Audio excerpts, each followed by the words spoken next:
झारखंड विधानसभा चुनाव समाप्त हुआ। इंडिया अलायंस को 56 सीटें मिली। प्रचंड बहुमत के साथ चौथी बार राज्य के नए नवेले मुख्यमंत्री हेमंत सोरेन जी ने शपथ ली। हेमंत सोरेन जी ने जब से रांची के मोरहाबादी मैदान में शपथ लिया है, तब से वे ताबड़तोड़ फैसले लिए जा रहे हैं और अपने इन्हीं फैसलों के कारण वे लगातार मीडिया में सुर्खियां बटोर रहे हैं। क्या कुछ फैसले हैं, विधानसभा चुनाव के दौरान किए गए वादे को वो पूरा करने में सक्षम दिखाई दे रहे हैं। सबसे पहला उनका वादा था कि अगर वे चुनाव जीतते हैं तो 1000 मैया सम्मान योजना की राशि बढ़ा करके 2500 रुपये करेंगे, जो कि उनका सबसे पहला कैबिनेट फैसला आया है कि 1000 रुपये मैया सम्मान योजना की राशि अब 2500 रुपये दिसंबर माह से लाभुक के खाते में डायरेक्ट दिया जाएगा।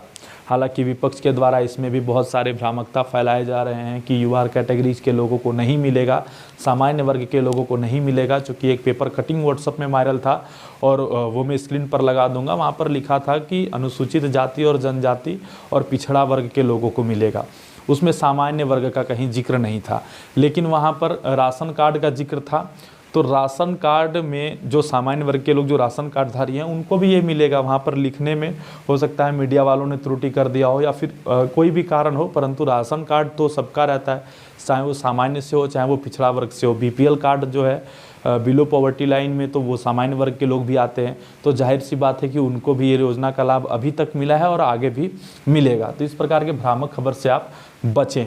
दूसरा जो उनका सबसे बड़ा फैसला है वो ये है जेएसएससी और जेपीएससी के स्टूडेंट्स के लिए। आप लोगों ने देखा होगा कि जेएसएससी और जेपीएससी के स्टूडेंट्स लगातार उनसे नाराज़ रहे हैं। अभी जेपीएससी को लेकर के बहुत सारे न्यूज़ भी वायरल हो रहे हैं कि कुछ अधिकारी ऐसे हैं जिन्होंने अपने सगे संबंधियों को, जो कि पीटी में फेल हो गए थे, उनका भी मेंस में रिजल्ट दे दिया, उनका भी मेंस में पास करके रख दिया है।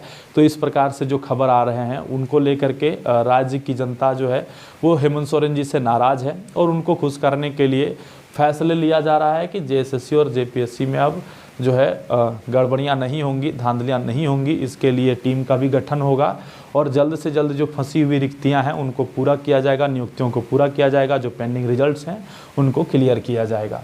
उनका तीसरा सबसे बड़ा फैसला है वैद्यनाथ कॉरिडोर का। वैद्यनाथ कॉरिडोर का नाम सुनते ही आपके मन में विश्वनाथ कॉरिडोर और उज्जैन महाकाल का कॉरिडोर आया होगा। उज्जैन महाकाल और विश्वनाथ कॉरिडोर के तर्ज पर ही अब झारखंड में वैद्यनाथ कॉरिडोर बनने वाला है। पिछले साल होने वाले श्रावणी मेला में मंत्री मिथिलेश ठाकुर जी के द्वारा वहां पर ये आगाज़ किया गया था। ये घोषणा की गई थी कि हम लोग चुनाव जीतते ही या फिर कुछ दिनों के अंदर हम लोग वैद्यनाथ कॉरिडोर बनाने वाले हैं।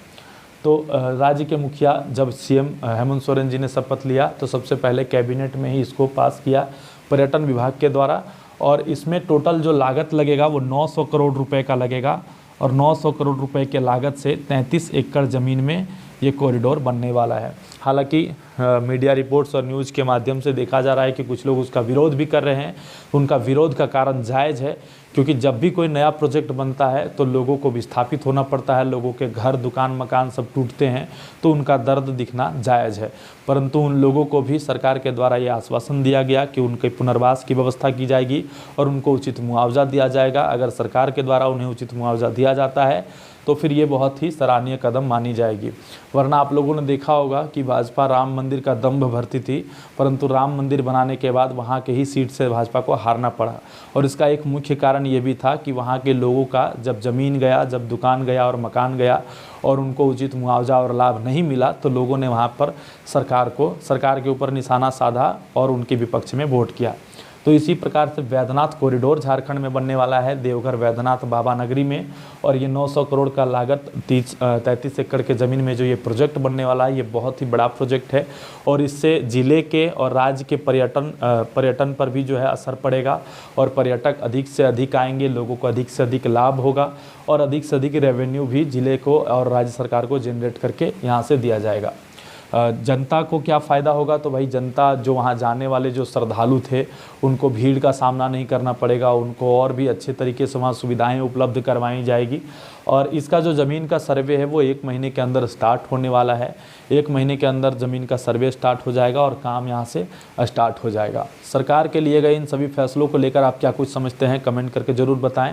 साथ ही इसका और एक पहलू है उसका दूसरा पहलू ये है कि सरकार से कुछ लोग नाराज़ भी हैं, जो जेपीएससी और जेएसएससी के स्टूडेंट्स हैं, जो विद्यार्थी हैं, वो इसलिए नाराज़ हैं क्योंकि आपने देखा होगा कि जेपीएससी में वैसे लोगों का भी रिजल्ट हो गया जिनका पीटी भी क्वालिफाई नहीं हो पाया और मेंस में उनका रिजल्ट दे दिया गया है, जो कि किसी अफसर के संबंधी रहे हैं।